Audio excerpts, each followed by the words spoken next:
नमस्कार। मैं सुधा सक्सेना। हम सब जीवन में किसी भी कार्य की सफलता के लिए जब रुचिपूर्वक लगातार निरंतर उस कार्य के लिए प्रयास करते रहते हैं तभी वह कार्य हमारा सफल होता है। आइए आज लगन पर ही कुछ चर्चा करते हैं। हर आदमी के जीवन में किसी न किसी बात की लगन होती है। यह लगन समाज सेवा से लेकर किसी भी प्रकार की हो सकती है। स्वतंत्रता संग्राम के दौरान अनेक लोगों ने देश प्रेम के चलते हंस हंस कर प्राण गंवा दिए थे। अति यानी अधिकता नुकसानदायक भी होती है। किसी सीमा में रहकर यदि किसी प्रकार की अच्छी लगन मन में लगा ली जाए तो यह जीवन को उमंग प्रदान करती है। अच्छी लगन से तात्पर्य है कि जो जीवन के विकास में, प्रकृति को सुदृढ़ करने में, समाज को सुदृढ़ करने में, अपना परिवार और समाज सुदृढ़ करने में जो आदतें, जो कार्य हमें सहयोग देते हैं वो ही अच्छी आदतें कहलाती हैं। जीवन, घर को, समाज व देश को बर्बाद करने वाले शौक यहाँ वर्जित हैं। इनका त्याग स्वहित में भी जरूरी है। समाज है तो यहाँ लोग भी अनेक प्रकार के मिलेंगे। इन सबके शौक भी निश्चय ही अलग अलग होंगे।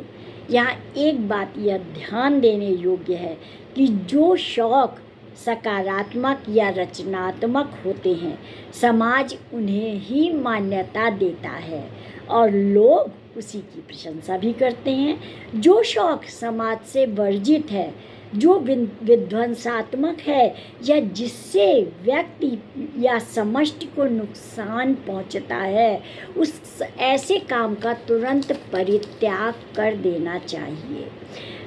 अच्छी तरह से समझ लीजिए ये बात, या और मुझे भी अच्छी तरह से याद है कि एक असहाय और दीन व्यक्ति जहाँ कहीं भी लावारिस लाशें देखता था तुरंत लोगों से कुछ मांगकर उस लाश की अंत्येष्टि कर देता था। यह विचित्र प्रकार की लगन थी, लेकिन उसकी सोच सकारात्मक थी। समाज के लिए इसमें दया, करुणा का भी संदेश था। वह इस कर्म को भगवान की सेवा मानता था। उसके इस कार्य ने उसे सामान्य से खास व्यक्ति की सेवा में खास व्यक्ति बना दिया था, जबकि वह स्वयं लावारिस था। धरती उसका बिछौना और आसमान चादर था। उस व्यक्ति ने जीवन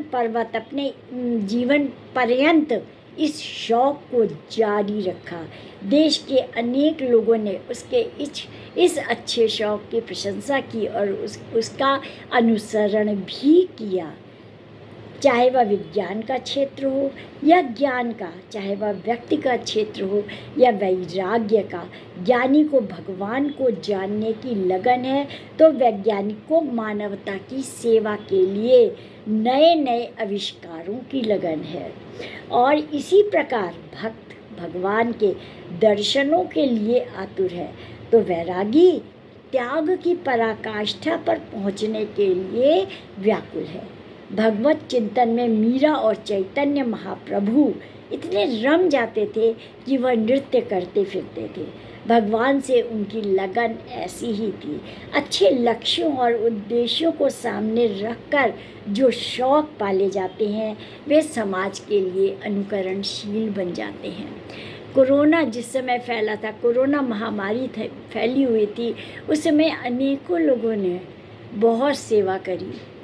जहाँ घर वाले उन कोरोना पीड़ित मृत अपने ही परिवारजनों को नहीं छूते थे, वहाँ पर अनेक ऐसे व्यक्ति थे जो उनको ले जा करके उनका दाह संस्कार करते थे। उनके लिए गाड़ियाँ निकाल करके अपनी गाड़ी में शरण देते थे और ले जाते थे उनको। इसी प्रकार से अनेक डॉक्टर या जो खाना पहुँचा रहे थे, ऐसे अनेक ऐसे लोग थे बहुत सारे ऐसे महान व्यक्ति थे हैं वो सब, जिन्होंने उस काल में उन कोरोना पीड़ित लोगों की सहायता करी, सेवा शुश्रूषा करी। यह एक महान कार्य है, महान कर्तव्य है, जो कि सृष्टि को बचाने के लिए और सृष्टि के सहयोग के लिए अत्यंत आवश्यक है। तो लगन किसी भी प्रकार की हो, अगर वह समाज को, व्यक्ति को और प्रकृति को बढ़ाने में सहयोग देती है तो वो अच्छी ही है। तो आज इतना ही। आप सबको यदि मेरी चर्चा अच्छी लगती हो तो अवश्य मेरे चैनल को आगे बढ़ाइए। धन्यवाद। नमस्कार।